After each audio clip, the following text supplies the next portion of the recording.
مثل الذين ينفقون أموالهم في سبيل الله كمثل حبة أنبتت 7 سنابل في كل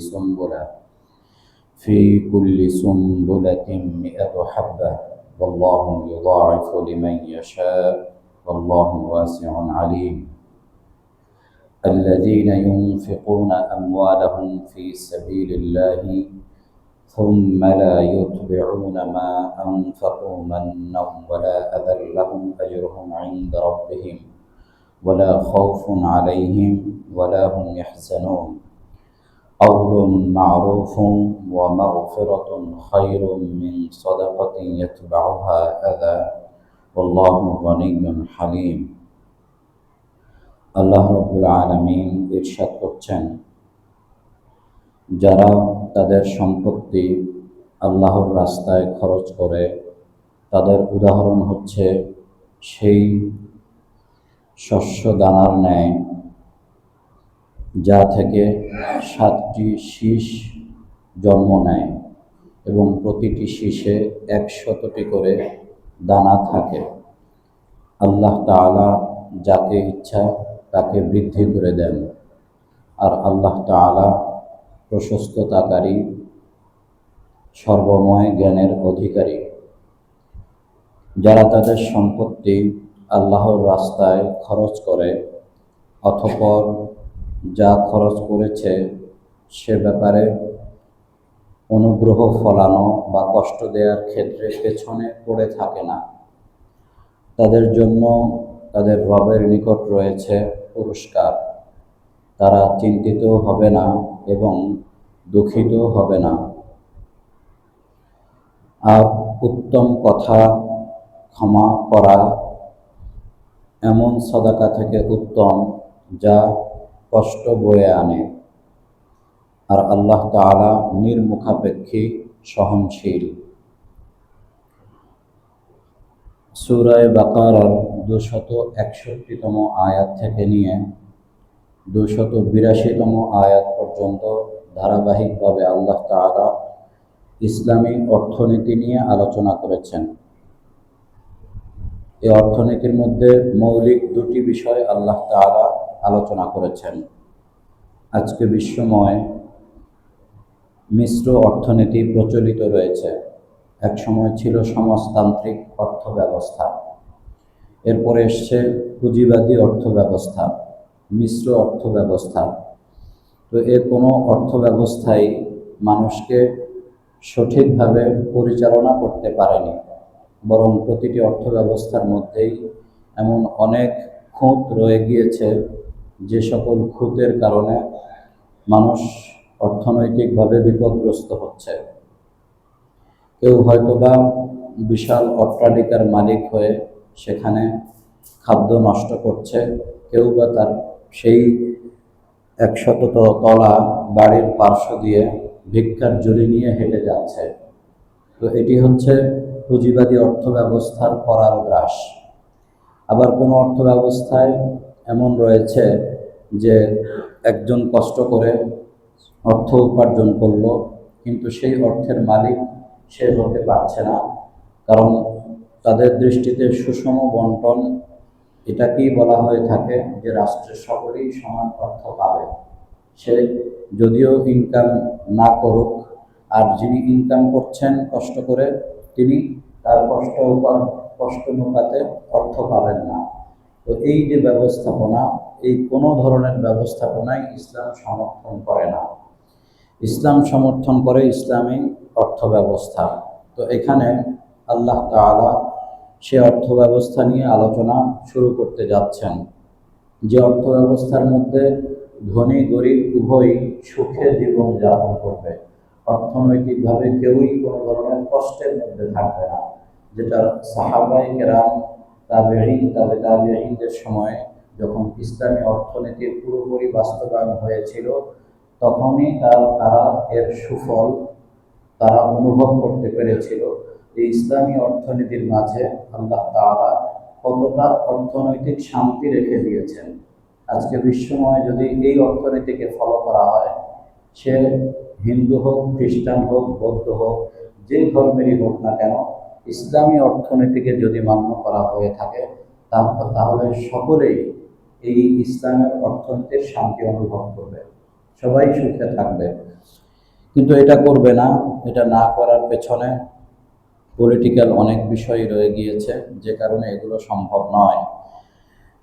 তো আল্লাহ তাআলা এখানে মৌলিকভাবে অর্থনীতির দুটি বিষয়ের প্রতি মানুষকে আকর্ষণ করেছেন।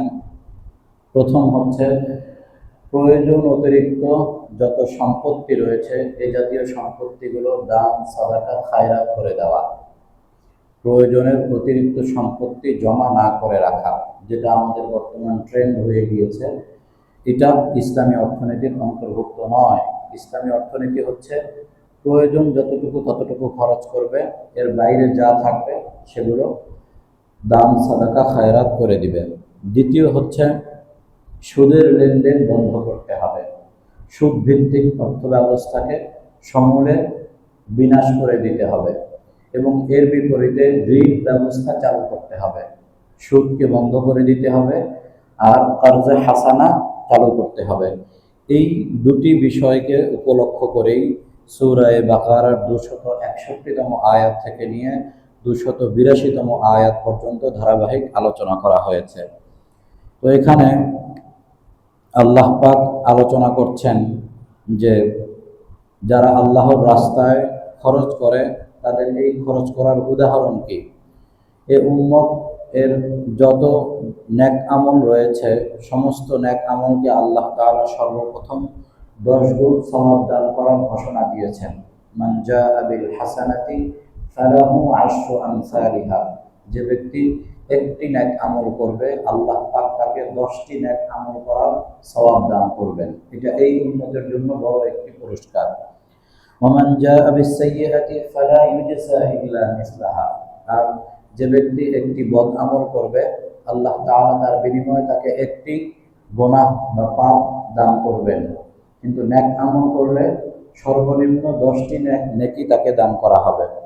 এরপরে তার ইখলাস, তার একনিষ্ঠতা আর অন্যান্য যে সকল বিষয়গুলো রয়েছে সেগুলোর বদৌলতে আল্লাহ পাক তার সওয়াব বৃদ্ধি করতে থাকবেন। তো এটার উদাহরণ কেমন? সাহাবায়ে কেরাম এই আয়াতের ব্যাখ্যায় উল্লেখ করেছেন যে কেউ যদি কোনো শস্য ক্ষেত্রে একটি বীজ বপন করে এবং বীজ বপন করার পরে সেখান থেকে চারা অঙ্কুরিত হয় আর সেই চারার মধ্যে 7টি শীষ থাকে, প্রতিটি শীষে 100টি করে বীজ থাকে, 100টি করে শস্য দানা থাকে, তাহলে একটি দানা থেকে 700টি দানা সৃষ্টি হলো। আল্লাহ পাক এখানে সেই উদাহরণটি দিচ্ছেন, কামাসালি হাব্বাতিন আম্বাতাত সাবআ সানাবিলা ফি কুল্লি সুম্বুলাতিন মিআতু হাব্বা। এমন একটি দানা যেখান থেকে 7টি বীজ অঙ্কুরিত হয়েছে এবং 7টি শীষ অঙ্কুরিত হয়েছে, প্রতিটি শীষে আবার 100টি করে শস্য দানা রয়েছে। তাহলে একটি শস্য দানা থেকে 700টি দানা সৃষ্টি হলো। তাহলে একটি নেক আমল করার বিষয়টি হচ্ছে এমনই, যদি সেই নেক আমলটির যে শর্ত রয়েছে, সেই দান, সাদাকা, খায়রাতের যে শর্ত রয়েছে সে শর্তগুলোকে সে মান্য করে, তাহলে আল্লাহ পাক তাকে এই 700 সওয়াব দান করবেন। সে শর্তগুলো মুফাসসিরিনে কেরাম এই আয়াতের ব্যাখ্যায় উল্লেখ করেছেন। সর্বপ্রথম হচ্ছে সাদাকা করার ক্ষেত্রে সম্পদ হালাল হতে হবে, হারাম সম্পত্তির সংমিশ্রণ থাকতে পারবে না। দ্বিতীয় হচ্ছে নিয়ত শুদ্ধ হতে হবে, কি উদ্দেশ্যে? সৎ নিয়তে দান করতে হবে, আল্লাহর সন্তুষ্টির জন্য দান করতে হবে, সাদাকা করতে হবে। তৃতীয় হচ্ছে যোগ্য খাতে দান করতে হবে, অযোগ্য খাতে দেওয়া যাবে না। যে ব্যক্তি যোগ্য তাকেই দিতে হবে, যে ব্যক্তি যোগ্য নয় তাকে দেওয়া যাবে না। চতুর্থ হচ্ছে উপযুক্ত বস্তু দান করতে হবে, অর্থাৎ যথাযোগ্য ব্যক্তির কাছে যথাযোগ্য সম্পত্তি পৌঁছানো। তার যেটা প্রয়োজন আপনি সেটা দিলেন না, তা এমন জিনিস দিলেন যেটা তার প্রয়োজন নেই। আজকে আমাদের দান সাদাকার অবস্থা এমনই, আমরা শুধু ফলাও করতে, আমাদেরকে নিজেদেরকে ভাইরাল করতে আমরা পছন্দ করি। সেই জন্য কিছু ছবি, কিছু ভিডিও করার জন্য মানুষজন সিরিয়াল দিয়ে লাইন ধরে দাঁড় করালাম, একটা ক্যাম্পেইনের ব্যবস্থা করলাম, প্যান্ডেল করলাম, সেখানে সকলেই আসলো, কিছু খাদ্য রসদ দিয়ে দিলাম, রাস্তারা চলে গেল। কিন্তু আমরা এটা চিন্তা করলাম না যে এই ব্যক্তির ঘরে কয়জন সদস্য আছে, তাদের কি পরিমাণ প্রয়োজন আছে, এবং তাদের কি কি বস্তুর প্রয়োজন আছে, কি পরিমাণ প্রয়োজন, কোন বস্তুর প্রয়োজন। ওনার ঘরে চাল আছে, এরপর আপনি 2 বস্তা আরো চাল দিয়ে দিলেন, তাহলে নষ্ট হবে। অথচ ওনার ঘরে তেল নেই, ডাল নেই, প্রয়োজনীয় অনেক কিছু নেই। তাহলে উপযুক্ত খাতে উপযুক্ত সম্পত্তি। এবং সর্বশেষ বিষয় হচ্ছে অনুগ্রহ ফলানো যাবে না। অনুগ্রহ ফলানো এর পরের আয়াতেই আসছে, অর্থাৎ খোঁটা দেওয়া যাবে না, ঘৃণা করা যাবে না, দান সাদাকা করে অন্যকে ছোট হেয় করা যাবে না, সম্মান করে অন্যকে মর্যাদা দিয়ে দান করতে হবে। তাহলে এই 5টি শর্ত মুফাসসিরিন কেরাম আয়াতের ব্যাখ্যায় উল্লেখ করেছেন। এই 5টি শর্ত যদি কেউ রক্ষা করে দান সাদাকা করতে পারে, তাহলে আল্লাহ পাক তাকে একটি দানের বিনিময়ে 700টি দান করার সওয়াব দান করবেন কমপক্ষে। এরপরে আল্লাহু ইউদাইফু লিমান ইয়াশা, আল্লাহ তাআলা যত বেশি তার এই জাতীয় শর্ত বৃদ্ধি করবে, যত বেশি গুণ বৃদ্ধি পাবে, তত বেশি আল্লাহ পাক তাকে আরো বৃদ্ধি করে দিবেন। যত বেশি ইখলাস, একনিষ্ঠতা থাকবে, তত বেশি আল্লাহ পাক তাকে দান করবেন। যত বেশি সে গোপনীয়তা রক্ষা করার চেষ্টা করবে, যত বেশি সম্মান মর্যাদা দেওয়ার চেষ্টা করবে, যত বেশি প্রয়োজনের প্রতি খেয়াল করবে, উপযুক্ত বস্তু দেওয়ার চিন্তা করবে, তত বেশি আল্লাহ পাক তাকে সওয়াব বৃদ্ধি করবেন। এটা আল্লাহ তাআলা জানেন। কত দান করবেন? বিগয়রি হিসাব, বেহিসাব আল্লাহ পাক দান করতে পারেন। শুধুমাত্র একটি খেজুরের বিনিময়ে আল্লাহ পাক একজন ব্যক্তিকে জাহান্নাম থেকে মুক্ত করে জান্নাতের ফয়সালা করে দিতে পারেন, যদি সেই একটি খেজুর দেওয়ার মধ্যে তার সেই পরিমাণ ইখলাস, সেই পরিমাণ শর্ত রক্ষা করা হয়ে থাকে। এরপরে আল্লাহ তাআলা আলোচনা করছেন যারা আল্লাহর রাস্তায় খরচ করে, সুম্মা লা ইউতবিউনা মা আনফাকু মান্নান ওয়ালা আযা, এবং তারা যা খরচ করেছে তার পেছনে পড়ে থাকে না। কিভাবে পড়ে থাকে না? মান্নান ওয়ালা আযা। মান্নান শব্দের অর্থ হচ্ছে অনুগ্রহ ফলানো, কাউকে কোনো কিছু দিয়ে সেটাকে ইনিয়ে বিনিয়ে বা সরাসরি বা প্রত্যক্ষ পরোক্ষভাবে স্মরণ করানো, বা তাকে অপমান করা, তাকে ছোট করা, হেয় করা, তাকে খোঁটা দেওয়া, ওয়ালা আযা, তাকে কষ্ট দেওয়া, কোনো ধরনের কষ্ট দেওয়া, অথবা কোনো কিছুই করলো না মৌখিকভাবে, কিন্তু তাকে দান সৎকার করলো, এরপরে আবার দেখা গেল তার মাধ্যমে কাজ দিচ্ছে। এমনটা আমাদের সমাজে হয়ে থাকে। তাকে কোনো ধরনের খারাপ কোনো কিছু বলে নাই, তাকে অপমানও করে নাই, কিন্তু নিজের কাজের জন্য তাকে অন্য কোনো সময় আবার ডাকে। এখন ওই ব্যক্তি চিন্তা করে, আমাকে প্রায় সময় দান সাদাকা খায়রাত করে, উনি আজকে ওনার প্রয়োজনে ডাকলো, ওনার কাজের জন্য, আমি যদি না যাই তাহলে ব্যাপারটা কেমন হবে। আর সে যদি কোনো ব্যক্তিগত প্রয়োজনে বা অসুবিধায় নাও আসে, তখন এই ব্যক্তি আবার মানুষের মধ্যে বলে বেড়ায়, ওর কোন প্রয়োজনটা আমি দেখি নাই, এ পর্যন্ত ওর এই এই করেছি, ওই করেছি, এটা করেছি, ওটা করেছি, আজকে আমি একটা কাজের জন্য ডাকলাম, সে আসলো না।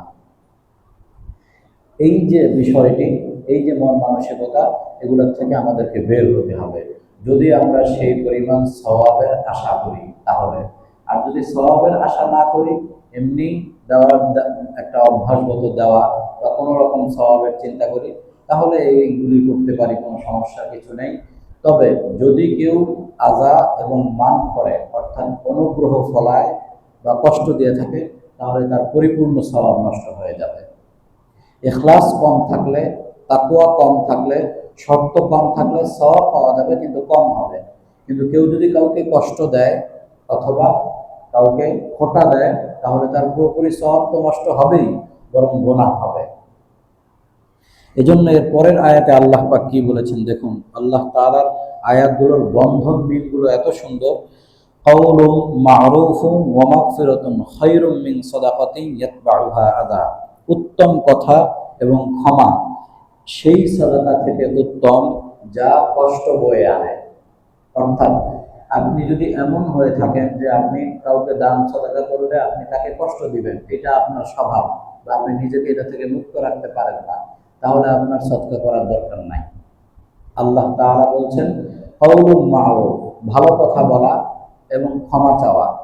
তাকে ভালো কথা বলা যে ভাই আসলে আমি তোমাকে দেওয়া উচিত ছিল কিন্তু আমি অপারগ, আমি দিতে পারছি না, আমাকে ক্ষমা করে দাও। অথবা সে যদি বেশি পীড়াপিড়ি করে, বেশি এটা নিয়ে জবরদস্তি করে, ভিক্ষুক বা প্রার্থী প্রার্থনাকারী, তাহলে তাকে ক্ষমা করে দেওয়া, তার এই পীড়াপিড়িকে ক্ষমা করে দেওয়া, তার সাথে মন্দ আচরণ না করা, তার সাথে ভালো আচরণ করা, ভদ্রচিত আচরণ করা। আল্লাহ পাক বলছেন এমন সদাকা, যে সদাকা কষ্ট বয়ে আনে, যে সদাকা খোটা বয়ে আনে, সেই সদাকা না দেওয়ার চেয়ে, সেই সদাকা দেওয়ার চেয়ে না দিয়ে ভালো কথা বলা উত্তম। সেই সদকা দেওয়ার কোনো প্রয়োজন নেই যেই সদকা দিয়ে কাউকে কষ্ট দেওয়া হবে, যেই সদকা দিয়ে কাউকে অনুগ্রহ ফলানো হবে, তার চেয়ে বরং ভালো কথা বলে বিদায় দিয়ে দেওয়াই উত্তম। এখানে মুফাসসিরিন কিরাম অত্যন্ত গুরুত্বপূর্ণ একটি উসুল উল্লেখ করেছেন। যদি আমরা এই উসুলটি আমাদের ব্রেইনে ঢুকিয়ে নেই, তাহলে যত ধরনের শর্ত রয়েছে সব শর্ত এমনি এমনি আপনার আমার মধ্যে চলে আসবে। এর জন্য আলাদাভাবে চিন্তা করা বা আলাদাভাবে মানসিক প্রেশার নেওয়ার প্রয়োজন নাই। সেটা হচ্ছে দান সাদাকা খায়রাত করার আগে সর্বপ্রথম নিজের মনকে স্থির করা। কিভাবে? যে আমি কি ওনার জন্য সদকা করছি না আমার নিজের জন্য সদকা করছি, প্রথম এটা চিন্তা করা। এই আয়াতের ব্যাখ্যায় মুফাসসিরিনে কেরাম এটাই উল্লেখ করেছেন যে আমি কেন সদকা করছি, আমার নিজের উপকারের জন্য নাকি ওই ব্যক্তির উপকারের জন্য। যদি আমার নিজের উপকারের চিন্তায় আমি করি তাহলে আমার মধ্যে একরকম হবে, আর যদি তার চিন্তায় আমি করি তাহলে আর এক রকম হবে। অর্থাৎ আমি যদি চিন্তা করি যে আমার এই সাদাকার মাধ্যমে আল্লাহ পাক আমাকে কবর আযাব থেকে হেফাজত করবেন, জাহান্নামের শাস্তি থেকে হেফাজত করবেন, রাসূল সাল্লাল্লাহু আলাইহি ওয়াসাল্লাম আমার জন্য সুপারিশ করবেন, আমার মিজানের পাল্লা ঝুঁকে যাবে, আমার হিসাব সহজ হয়ে যাবে, আমার নিজের প্রয়োজন, তাহলে তো আমি তাকে সদকা করে তার কোনো উপকার করে দিচ্ছি না, বরং তাকে সদকা করে আমি নিজের উপকার নিজে করছি। এই চিন্তা যদি কেউ করে তাহলে তার সাদাকার পুরো বিষয়টি আর এক রকম হবে। সে তখন তার চিন্তা চেতনা অন্যরকম হবে, তার মধ্যে ইখলাস চলে আসবে, তার মধ্যে তাকওয়া চলে আসবে। কুরবানির বিষয়ে আল্লাহ পাক কি বলেছেন? লা ইয়ানালুল্লাহা লুহুমুহা ওয়ালা দিমাউহা ওয়ালাকিন ইয়ানালুহুত তাকওয়া মিনকুম। আল্লাহ তাআলার কাছে তোমাদের রক্ত, মাংস, গোশত এইগুলো পৌঁছে না, পৌঁছে তোমাদের অন্তরের তাকওয়া।